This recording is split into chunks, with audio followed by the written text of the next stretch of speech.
नमस्कार. तर आज मी बनवणार आहे टिफिनसाठी झटपट आणि चमचमीत अशी वालाची भाजी.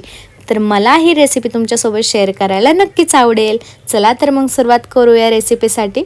तर सर्वप्रथम मी असं वाल निवडून घेतलं होतं. वाल निवडल्यानंतर त्याच्यामध्ये 1 ते 2 ग्लास पाणी टाकून स्वच्छ असं धुवून घेतलं वाल धुवून झाल्यानंतर मी मध्यम आकाराचे 2 कांदे घेतले होते. दोन्ही कांदे मी छान असं बारीक चिरून घेतलं होतं.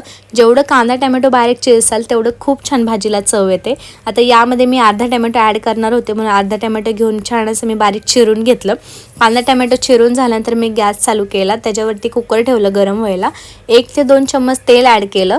कांदा टाकून छान असं गुलाबी रंग येऊस्तर परतून घेतलं. त्याच्यामध्ये जो टोमॅटो चिरलेला होता तो पण टाकून छान असं परतून घेतलं.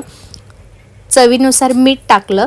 गरम मसाला, घरचा मसाला, काळा मसाला, किचन किंग मसाला टाकून छान असं परतून घेतलं. यामध्ये जो धुवून घेतलेला वाल होता तो टाकला मी. छान असं परतून घेतलं. यामध्ये मी 3 ते 4 चम्मच शेंगदाण्याचं कूट ॲड केलं. त्याच्यानंतर गरजेनुसार पाणी टाकलं आणि कुकरचं झाकण लावून जास्तीत जास्त 2 ते 3 शिट्ट्या काढून घेतले. खूप छान वाल शिजतो यामध्ये आणि भाजीसुद्धा खूप छान लागते चवीला.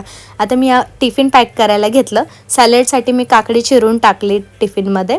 आणि आता तुम्ही बघू शकता जी आपण कुकरमध्ये भाजी बनवली होती किती छान दिसते, सुंदर दिसते.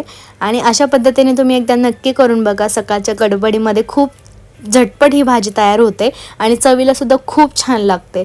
तुम्ही एकदा नक्की ट्राय करा आणि तुम्ही कोणत्या पद्धतीने बनवता मला नक्की कमेंट करून सांगा. आणि माझी ही रेसिपी तुम्हाला कशी वाटली ते सुद्धा नक्की कमेंट करून सांगा. आणि अशाच नवीन व्हिडिओसाठी मला फॉलो करायला विसरू नका.